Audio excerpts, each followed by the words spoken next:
In the gentle rhythm of our daily lives, the Church invites us to pause and listen. She offers us sacred words, threads of divine wisdom woven through history. Today, the readings present a beautiful and coherent message of peace. They speak to the parts of our hearts that feel distant, troubled, or lost. They are not merely ancient texts. They are living words meant to encounter us right where we are. The scriptures today guide us on a journey from alienation to reconciliation, from distress to divine help, from rigid rules to the freedom found in mercy. Let us open our hearts to this message, allowing it to calm our anxieties and renew our spirits with quiet, confident hope. The selected passages: Colossians, Psalm 54, and the Gospels of Luke and John. When we read them together, a single, powerful theme emerges. God is actively working to bring us into a relationship of peace with Him. The first reading from the letter to the Colossians speaks a profound truth directly to the human heart. St. Paul reminds us that we were once alienated and hostile in mind. This is not just an ancient problem, it is a description of the human condition. We often feel disconnected, not only from God but from each other and even from our true selves. We build walls of pride, we build walls of fear, we build walls of indifference.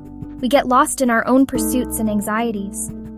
Paul acknowledges this reality without condemnation. He simply states it as the starting point from which God begins His incredible work of love. Then, Paul unveils the beautiful mystery of our faith. He declares that through Jesus we have been reconciled. God has done this in His fleshly body through death to present you holy, without blemish, irreproachable before Him. This is an act of pure grace. It is not something we earned or could ever achieve on our own. It is a gift. Through the incarnation and through the cross, the separation has been overcome. This reconciliation, however, comes with a gentle condition. Paul encourages us to remain stable and steadfast in faith. The hope of the gospel is our anchor in the storms of life. It is the firm belief that what Jesus did for us is real. The gospel offers us a future full of light, a promise that our story does not end in alienation, but in communion. This is the hope that sustains us. After the profound theology of Colossians, the liturgy gives us the raw, human cry of Psalm 54. Here, we move from the universal plan of salvation to a deeply personal moment of distress. The psalmist is surrounded by enemies, feeling threatened and alone. He cries out, "O God, by your name, save me, and by your might, defend my cause." This is the prayer of a person in real trouble, someone who knows they cannot save themselves. It echoes in our own hearts whenever we face overwhelming challenges, whether external pressures or internal struggles. This psalm gives us permission to be honest with God about our needs. The psalmist's confidence is not in his own strength but in God's character. He appeals to God's name and His might.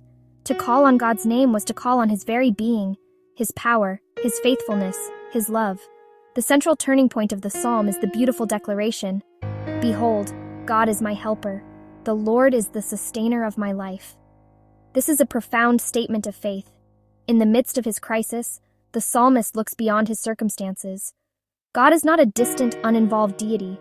He is a helper, actively engaged in our lives, the one who holds us up when we feel we are about to fall. Today, the Church offers us a line from John's Gospel, a verse so central it acts as a key to understanding everything else. Jesus says, "I am the way, I am the truth, I am the life. No one comes to the Father except through me." In a world full of confusing paths and conflicting messages, Jesus presents Himself as the one true path to God. He is not just a guide who points the way, He is the way. To walk with Him is to walk toward the Father. This understanding illuminates the story in Luke's Gospel. Here we see Jesus and His disciples walking through a grain field on the Sabbath. The Pharisees, focused on rigid interpretation of the law, immediately accuse them of breaking the Sabbath. They see a rule being broken but fail to see a human need being met. Jesus' response is masterful and full of mercy. He reminds them of King David, who ate the holy bread in a moment of need, teaching that human need can take precedence over ritual law.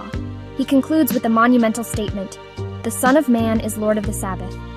He is not abolishing the Sabbath, He is revealing its true meaning. Jesus, as the Lord of the Sabbath, is the Lord of true rest. He cares more about feeding hungry people than rigid enforcement of rules. This shows us that the way of Jesus is a path of mercy, putting people before rules, caring for human needs. As we gather these threads today, we see the magnificent picture God has woven for us. It is a portrait of his immense and tender love. We begin with Colossians. You who were once far off have been brought near. You have been reconciled. This is the foundation of our peace. Psalm 54 assures us the same God who reconciled us is our ever-present helper and sustainer. We are not left to fend for ourselves. The Gospels provide the answer. We follow Jesus.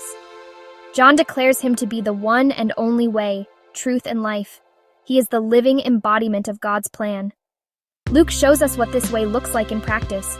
It is a way of mercy, compassion, and freedom. Jesus puts people before rules. Find your peace by resting in this truth. You are reconciled to God. He is your constant helper. Jesus is your way, your truth, your life. Trust in this loving God, who desires nothing more than to give you his peace today and every day.